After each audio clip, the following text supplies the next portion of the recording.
알아야 산다는 제목으로 함께 말씀 나누도록 하겠습니다. 저는 군대를 다녀온 지 15년이 지났습니다. 꽤 오랜 시간이 지났죠. 하지만 아직도 기억나는 훈련이 하나 있습니다. 바로 화생방 훈련입니다. 화생방 훈련은 화학전, 그리고 생물학전, 방사능전의 앞글자를 따서 만든 단어인데요. 군대에 가면 꼭 거쳐야 하는 훈련 중에 하나입니다. 이 화생방 훈련에는 여러 교육 코스들이 있습니다. 그런데 그 중에 백미는 바로 방독면 착용 훈련이에요. 그러니까 방독면이 얼마나 중요한 건지를 깨닫게 하는 그러한 훈련인 것이죠. 이 훈련이 어떻게 진행되냐면요. 가스가 가득한 교장에 이제 이 방독면을 쓴 병사들을 모아 놓습니다. 그리고 곧 방독면에 붙어 있는 이 정화통을 분리시킵니다. 혹은 방독면을 벗게 만들어요. 그리고는 막 군가도 시키고 얼차려도 주고 하면서 끝내는 그 가스실에 있는 독한 가스를 다 마시도록 만듭니다. 그러면 그곳에 있는 모든 사람들이 어떻게 되겠습니까, 여러분? 극심한 기침과 함께 눈물, 콧물, 침, 심지어는 구토하는 사람도 있습니다. 그 정도로 매우 고통스러운 훈련이에요. 이 훈련이 매우 고통스러워서요, 많은 사람들이 의구심을 가집니다. 도대체 이런 힘든 훈련을 왜 하냐는 거죠. 하지만 여러분, 이 화생방 훈련이 매우 고통스러운 훈련이기는 하지만 반드시 해야만 됩니다. 왜냐하면 불꽃이 터지는 폭탄보다도 화학물질이나 박테리아나 방사능을 이용한 공격이 인체에 훨씬 더 치명적이기 때문이에요. 이 훈련에는 구호가 한 가지 있습니다. 바로 알아야 산다입니다. 알아야 산다, 알아야 산다. 이 구호를 외치면서 각 교장들을 계속 뛰어다녀야 돼요. 여러분, 왜 훈련 중에 이렇게 알아야 산다라고 하는 이 구호를 왜 이렇게 열심히 외치도록 시킬까요? 그만큼 잘 알고 훈련되어야지만 화생방 공격이 있을 때 살아남을 수 있다. 요거를 인식시키기 위해서 그렇게 알아야 산다라고 하는 구호를 열심히 외치도록 만드는 거죠. 물론 이제 그런 일이 있으면 안 되겠지만 여러분, 만약에 우리나라에 핵공격이 일어났다, 핵공격을 받았다, 그러면 어떻게 하면 살 수 있는지 여러분 아십니까? 잘 모르시죠? 저는 이제 알고 있어요. 저 훈련 받았기 때문에. 그래서 여러분들 궁금하시면은 예배 마치시고 살짝 찾아오세요. 그러면 알려드리도록 하겠습니다. 여러분, 결론적으로 이 화생방 구호가 우리에게 이야기하고 있는 것이 무엇입니까? 바로 삶과 죽음이 엇갈리는 그 절체절명의 순간에 그동안 쌓아놨던 지식이 우리를 살린다는 거예요. 반대로 알지 못하면 어떻습니까? 죽는다는 겁니다. 말 그대로 알아야 산다는 것이에요. 특별히 지금과 같은 정보화 시대에 지식과 정보는 곧 경쟁력이고 내가 남들보다 얼마나 더 알고 있느냐가 나의 실력입니다. 반대로 알아야 될 것들을 알지 못하면 그만큼 남들보다 뒤처질 뿐만 아니라 많은 불편과 불이익을 감수하면서 살아야 되죠. 이것이 바로 지식의 중요성인 것입니다.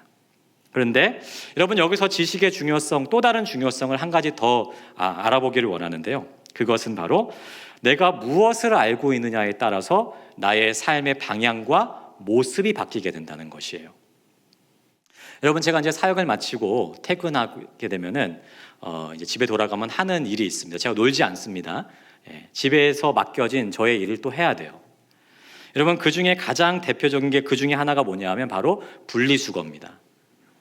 물론 이제 이전에도 분리수거를 제가 잘 하려고 노력했지만은 언제부터인가 미세 플라스틱이 굉장히 이제 문제가 되기 시작했고 환경 문제가 이슈가 되다 보니까 여기에 대한 지식들이 조금씩 쌓여가기 시작했어요. 그래서 저에게 이제 분리수거를 지시하시는 분이 계시거든요. 저희 아내라고. 이제 이분이 이제 점점 이 분리수거에 대한 기준이 높아지기 시작했어요. 제 마음속에 이렇게까지 분리수거를 해야 되나? 이건 좀 과한 거 아닌가 싶을 정도로 분리수거를 잘해야만 됩니다. 여러분, 제가 뭘 얘기하고 싶은 거냐면요, 이렇게 무엇인가를 새롭게 혹은 깊이 안다는 것은 곧 삶의 변화를 이끌어내더라는 거예요. 작은 것에서부터 큰 것에 이르기까지 삶의 변화를 이끌어내는 힘이 바로 지식에 있다라고 하는 것입니다. 여러분, 제가 왜 이렇게 설교의 시작부터 아는 거 그리고 지식에 대해서 이렇게 열심히 강조하고 있을까요? 오늘 말씀이 우리의 삶을 변화시키는 지식에 대해서 가르치고 있기 때문이에요. 오늘 말씀에서는 하나님께서 이스라엘 백성을 재판정에 고소하시는 장면을 그리고 있습니다. 지금 하나님은 스스로 검사가 되셨어요. 그리고 이스라엘을 재판석 위에 세우셨습니다. 그리고는 그들을 신랄하게 고발하고 계세요. 여러분, 하나님의 고발 내용이 무엇입니까? 우리 1절, 2절 한번 읽어보겠습니다. 이스라엘 자손들아, 여호와의 말씀을 들으라. 여호와께서 이 땅 주민과 논쟁하시나니 이 땅에는 진실도 없고 인애도 없고 하나님을 아는 지식도 없고 오직 저주와 속임과 살인과 도둑질과 간음뿐이요 포악하여 피가 피를 뒤이음이라. 이스라엘에 진실과 인애 그리고 하나님을 아는 지식이 없다는 겁니다. 오히려 저주와 속임, 살인과 도둑질, 간음과 포악을 하나님 앞에 잔뜩 쌓아놓고 있더라는 겁니다. 당시 호세아가 활동하던 북이스라엘은요, 최고 부흥기였어요. 제일 잘 살 때였습니다. 르네상스를 맞이했다라고 하는 평가가 있을 정도로 경제적, 군사적으로 가장 강성하던 시기였어요. 그럼 여러분, 이스라엘 사람들이 행복했어야 됐을까요? 안 행복했어야 됐을까요? 행복했어야만 됐죠. 그런데 그렇지를 않았어요. 당시 이스라엘이 경제적, 군사적으로 강력했을지는 모르지만 이것은 어디까지나 가진 사람들에게만 해당되는 일이었습니다. 당시 이스라엘은 굉장히 빈부격차가 심했어요. 그 부자들은 더 많은 부를 축적하기 위해서 가난한 자들의 것들을 빼앗고 억압하고 착취하고 속이고 심지어는 불법적으로 사람을 노예로 팔아버리는 그러한 일들이 비일비재하게 일어났습니다. 하나님의 말씀은 온데간데 없고 오히려 우상을 섬기는 일들이 가득하고 말 그대로 법과 원칙이 다 사라져버린 그러한 시대였다는 거죠. 오늘 말씀이 이야기하고 있는 대로 저주와 속임과 살인과 도둑질과 간음과 포악이 가득했던 시대였다는 것입니다. 이렇게 죄악이 가득했던 것에 비해서요, 그들에게 찾아볼 수 없었던 것은 또 무엇이었을까요? 바로 진실과 인애를 찾아볼 수 없었다는 겁니다. 여러분, 진실이 무엇입니까? 진실, 인애가 뭔가요? 진실은 신실함, 성실함, 충성스러움이란 뜻을 담고 있는 표현입니다. 그리고 인애는 우리가 잘 알고 있는 헤세드, 하나님의 조건 없는 사랑, 받을 자격은 없지만 은혜로 아무런 조건 없이 베풀어 주신 그 하나님의 헌신적인 사랑, 그것이 바로 인애입니다. 여러분, 이 진실과 인애는 하나님의 고유한 성품이에요. 그렇기 때문에 하나님 나라 백성이라면 누구나 하나님으로부터 받고 경험하고 누리는 그러한 성품이고, 그렇기 때문에 마땅히 그들의 삶 가운데서도 구현되고 나타나야만 하는 그러한 성품입니다. 그렇다면 여러분, 지금 하나님께서 이스라엘을 고발하시는 이유가 뭡니까? 너희가 나로부터 진실과 인애를 경험하지 않았느냐? 그렇다면 마땅히 너희가 나의 이 성품을 닮아야 되는 것 아니냐? 이것이 너희로부터 흘러나와야 되는데, 너희의 삶으로부터 흘러나와야 되는데 오히려 너희가 이방 민족을 닮아가고 있는 이유는 무엇이냐? 지금 너희가 살아가고 있는 이 나라 이스라엘은 나를 닮은 성품들이 가득 넘치는 그러한 공동체가 되어야 되지 않느냐? 인애와 진실이 충만한 공동체가 되어야 되지 않느냐?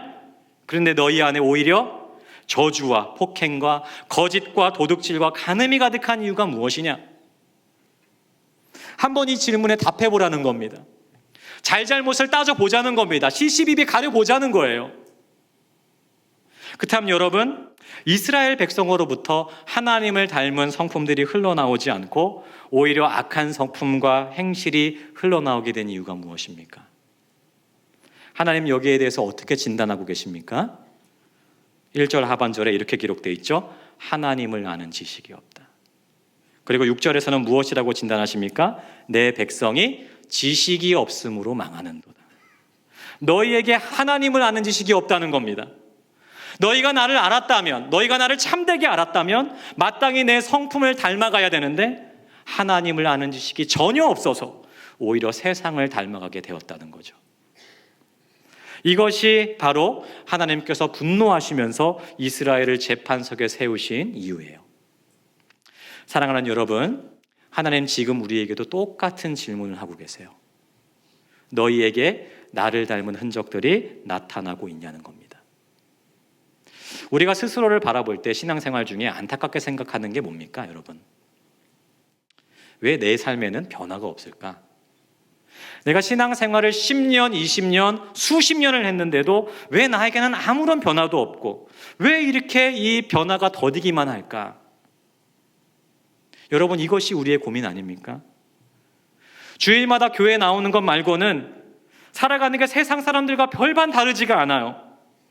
교회에서는 거룩합니다. 교회에서는 신앙의 용사고 세상을 다 이길 것만 같은 그러한 믿음을 가지고 있는 것 같아요. 하지만 여러분, 세상을 나가보면 어떻습니까? 정말 같은 사람이 맞나 싶을 정도로 이중적인 삶을 살아가는 모습, 우리 심심치 않게 스스로의 모습을 보게 돼요. 여러분, 그러한 자신을 바라보면서 안타까운 마음 드신 적 없으세요? 여러분, 우리가 하고 있는 이 신앙생활 어떤 목적을 가지고 하는 걸까요? 이 신앙생활의 목적이 무엇입니까? 물질적인 축복을 받기 위해서인가요? 잘 되고 성공하기 위해서입니까? 아니면 의지할 대상이 필요해서인가요? 물론 다 중요한 것입니다. 다 중요한 거예요. 하지만 이러한 것들이 우리의 신앙의 참된 목적이 될 수는 없다는 것이죠. 우리가 믿는 이 신앙의 참 목적은 다른 것이 아닙니다. 하나님을 닮아가는 것이에요.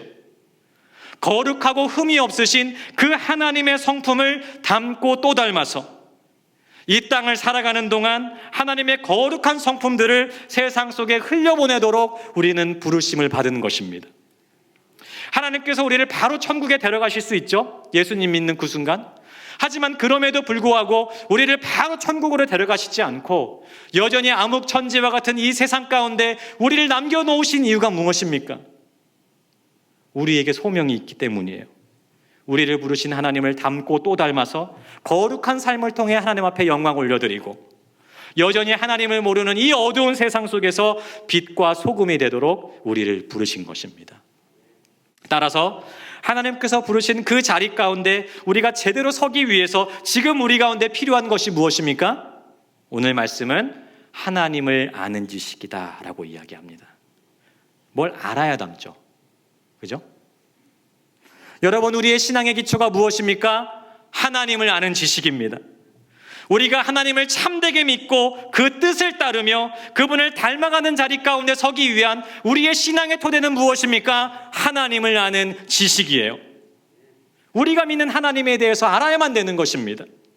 내가 믿는 하나님이 어떠한 분이신지를 정확하게 알고 믿는 것이 우리의 신앙의 기초가 되지 않으면 우리의 신앙은 곧 사상 누각처럼 다 쉽게 흔들려버리고 무너져버리는 그러한 신앙이 되고 말 것입니다. 여러분, 이순신 장군 닮으려면 뭘 봐야 됩니까? 네.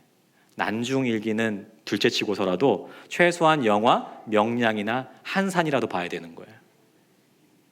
하나님을 바르게 믿고 따르고 닮아가기 위해서는 하나님의 말씀을 통해서 그 지식을 얻어야만 된다는 것이죠. 사랑하는 여러분, 우리 하나님 나라 백성으로서 무엇을 닮아가고 있습니까? 지금 우리는 무엇을 위해 살아가고 있습니까? 어떻게 살아가고 계신가요? 정말 하나님의 백성답게 하나님의 거룩하신 성품들이 흘러나오는 그러한 삶을 살아가고 있습니까? 우리의 삶 가운데 진실과 인애가 흘러나오는, 하나님의 성품이 흘러나오는 그러한 삶을 살아가고 있습니까? 아니면 혹 하나님께서 재판석상에 세우신 이스라엘처럼 세상의 풍습과 문화와 가치관을 따라서 자신의 이익과 만족을 위해서 사람을 속이고 거짓말하고 저주하고 미워하고 시기하고 폭행하는 그러한 죄된 자리 가운데 우리가 혹 서 있지는 않습니까? 하나님의 거룩하신 성품을 닮아가기보다 세상 닮아가기를 더 좋아하고 세상 사람들과 별반 다르지 않는 그러한 똑같은 모습으로 살아가고 있지는 않습니까? 물론 우리가 누군가를 때리고 속이고 저주하고 거짓말하는 그런 자리 가운데 서진 않겠죠. 여러분, 그러시진 않으시죠? 네.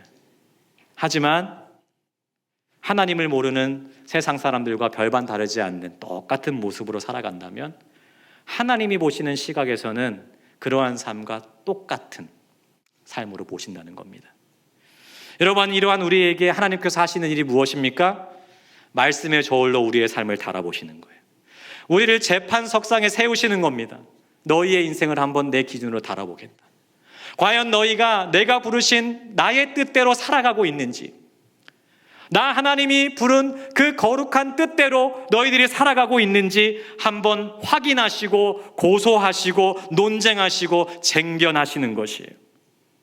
여러분, 우리 이런 하나님의 논쟁 앞에 자유로울 수 있습니까?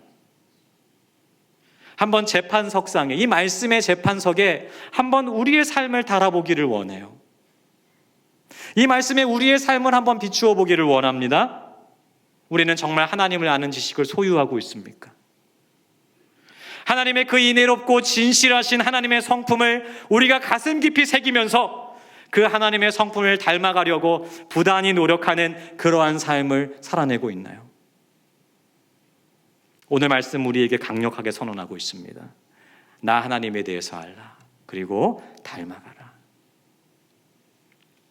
그렇다면 여러분, 우리가 하나님을 알고 또한 닮고 또한 삶의 변화를 이루기 위해서 지금 우리에게 필요한 것은 무엇일까요? 저는 이 부분에 대해서 두 가지로 생각을 해보았습니다.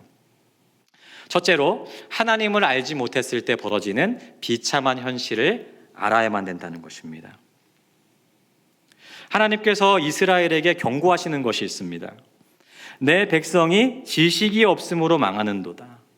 그러니까 하나님의 백성이 지식이 없어서 망한다는 거죠. 그럼 어떻게 망합니까? 3절 읽어보겠습니다. 3절. 그러므로 이 땅이 슬퍼하며 거기 사는 자와 들짐승과 공중에 나는 새가 다 쇠잔할 것이요 바다의 고기도 없어지리라. 10절 읽어보겠습니다. 그들이 먹어도 배부르지 아니하며 음행하여도 수요가 늘지 못하니 이는 여호와를 버리고 따르지 아니하였음이니라. 지식이 없어서 망하는 하나님 나라 백성의 모습이 어때요? 땅이 황폐화됩니다. 그 땅에 살던 모든 것이 쇠잔해지고 사라져버릴 것입니다. 또한 그 황폐한 땅에서는 아무런 소출도 열매를 얻을 수 없고 먹어도 배부르지가 않고 남녀간에 결혼해서 관계를 맺어도 자녀를 얻지 못한다는 것이에요. 즉 무엇입니까? 여러분, 이건 하나의 이미지거든요. 이미지. 여러분, 하나님의 이 이미지가 뜻하는 것이 뭐죠? 영적인 기근이에요. 영적인 황폐함. 우리가 이 땅에서 세상을 닮아서 잘 살려고 노력하죠. 노력하고 또 노력해서 너희들이 우리가 많은 부와 권력과 안정적인 삶을 얻을 수 있을지는 모르지만 아무런 영적인 소득도 얻지 못하리라는 것입니다. 세상 사람들은 세상에서 만족을 얻기 위해서 많은 것들을 합니다. 돈을 많이 벌어보려고도 하고 안정적인 직장을 가져보려고도 하고 또한 행복한 가정 혹은 편안한 노후 또한 높은 지위를 가지려고 하는 등 여러 가지로 만족과 안식을 얻으려고 해요. 이는 우리도 마찬가지일 수 있습니다. 그런데 결국 우리가 하나님을 아는 지식을 알지 못하고서는 세상에 그 어떤 것을 소유해도 참된 만족과 안식을 얻을 수 없다는 것입니다. 이미 말씀드린 대로 당시 이스라엘은 물질적으로 굉장히 풍요로웠습니다. 하지만 영적인 풍성함은 없었어요. 당시 이스라엘의 군사력 강했습니다. 하지만 모든 사람들의 마음에 참된 만족이 없었습니다. 더 갖길 원했고 더 많은 것들을 추구했죠. 그래서 진실과 인애로 살아가지는 못했습니다.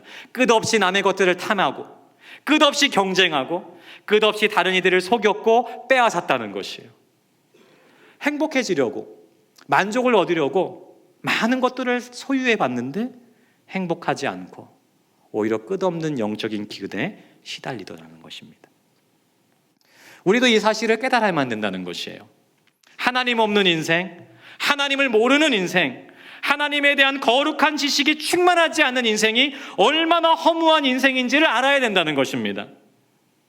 많은 것을 가져도 많은 것을 이루어도 하나님이 없으면 곧 찾아오는 것은 영적인 기근이라는 거예요. 여러분, 돈이 많은 사람이 많은 것을 이루었다고 여긴 그 사람이 온갖 추문으로 뉴스에 이름을 올리는 거 여러분 보시죠. 나도 저렇게만 성공하면 원이 없겠다 싶으신 사람들 있잖아요. 그죠?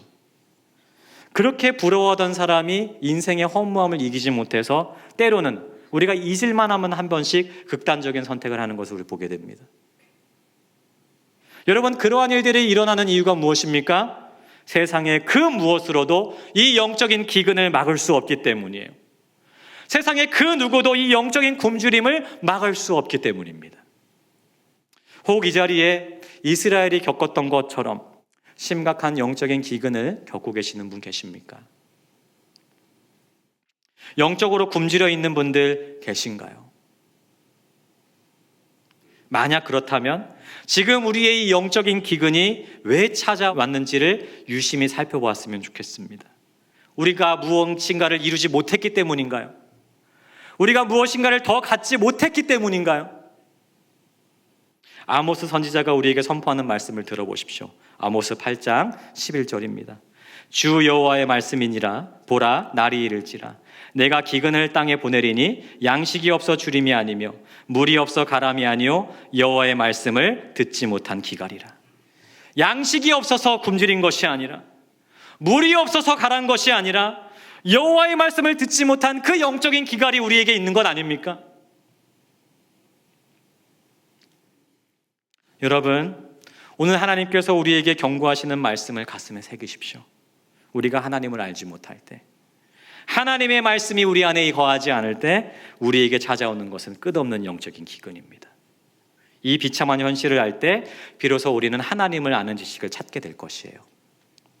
하나님을 아는 지식을 얻기 위해서 우리에게 필요한 두 번째는 바로 하나님을 힘써할 때 주어질 축복을 기억해야만 된다는 것입니다.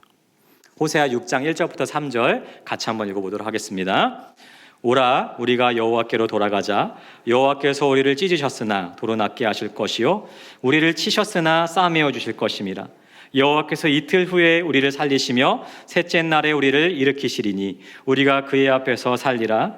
그러므로 우리가 여호와를 알자. 힘써 여호와를 알자. 그의 나타나심은 새벽빛같이 어김없나니 비와 같이 땅을 적시는 늦은 비와 같이 우리에게 임하시리라 하니라. 이 말씀이 강조하고 있는 것이 있어요.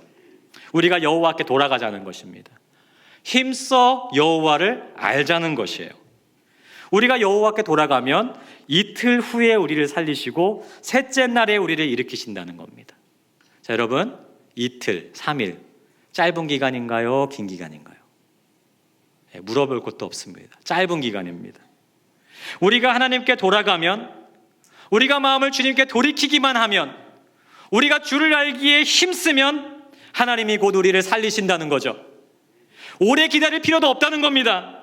내가 마음을 돌이키고 나를 찾으면 곧 내가 너희를 싸맬 것이다, 치유하실 것이다 라고 말씀하고 계신 거예요. 3절에 우리가 여호와를 힘써 알 때 하나님께서 어떻게 나타나신다고 이야기합니까? 약속합니까? 새벽빛같이 어김없나니 비와 같이 땅을 적시는 늦은 비와 같이 너희에게 임하실 것이다 라고 말씀하십니다. 여러분, 긴 새벽이 지나고 나면 태양은 어김없이 떠오르게 되어 있어요. 오랜 기근이 끝나고 나면 반드시 그 갈라진 땅을 적시는 비가 내리게 되어 있어요. 여러분, 우리가 하나님을 찾고 구하면, 하나님을 힘써 알기를 결단하는 그 순간 하나님은 어두운 우리의 심령 가운데 태양빛같이 우리의 심령 가운데 찾아오실 것입니다. 기갈한 우리의 심령을 촉촉히 적시는 늦은 비와 같이 반드시 우리의 삶과 심령 가운데 임하실 것이에요. 그리고 우리를 회복시키시고 우리를 살리실 것입니다. 그리고 우리를 하나님을 닮아가는 그 풍성한 삶의 열매를 맺게 하실 것이에요.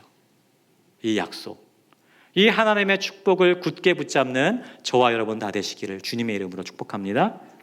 그런 의미에서 제가 이제 실천 사항을 하나 말씀드리려고 합니다. 오늘부터 모집하는 양육 제자 훈련이 있습니다, 여러분. 네, 오늘부터. 네. 여러분, 혼자서 하나님 알아가는 거 쉬운가요? 어려운가요? 어렵습니다. 혼자 해보신 분들 잘 아실 거라 생각해요. 여러분, 혼자 훈련되는 게 어렵기 때문에, 그렇기 때문에 공동체가 있는 거고, 그렇기 때문에 우리 성도님들을 돕는 목회자들이 있는 겁니다. 여러분, 함께 모여서 말씀으로 훈련받고 또 서로의 삶을 나누는, 또 서로 도전받는 이 훈련의 과정을 거쳐가면요, 여러분, 우리의 신앙에 얼마나 큰 도움이 될까요? 얼마나 유익이 있을까요? 그죠? 네. 여러분, 좋은 밥상이 차려져 있습니다. 너무 좋은 밥상. 마다하시겠습니까, 여러분? 우리가 이러한 기대를 가지고 하나님께 나아간다면 반드시 훈련 가운데, 말씀 가운데 우리를 살리실 거예요. 여러분, 우리 교회 유튜브 한번 들어가 보세요. 안 들어가 보셨죠? 들어가 보십시오. 매일같이 훌륭한 영상들 올라오고 있습니다. 매일같이 주님의 말씀을 묵상하고 또한 주의 말씀을 가지고 기도함으로 날마다 주님을 알아가시는 우리 모두가 되기를 주님의 이름으로 축복합니다. 이제 말씀 정리하겠습니다. 사랑하는 여러분, 성도에게 있어서 가장 큰 행복은 무엇입니까? 우리에게 가장 큰 행복은 무엇이죠? 많은 것들이 있을 수 있겠죠. 하지만 우리가 성도로서 누릴 수 있는 가장 큰 행복은 하나님이 부르신 그 자리 가운데 온전히 섰을 때, 그때가 가장 행복한 것입니다. 여러분, 우리가 하나님이 부르신 그 자리 가운데 온전히 서기 위해서 우리 가운데 필요한 것은 하나님을 아는 것이에요. 그리고 그 알게 된 하나님을 날마다 닮아가는 것입니다.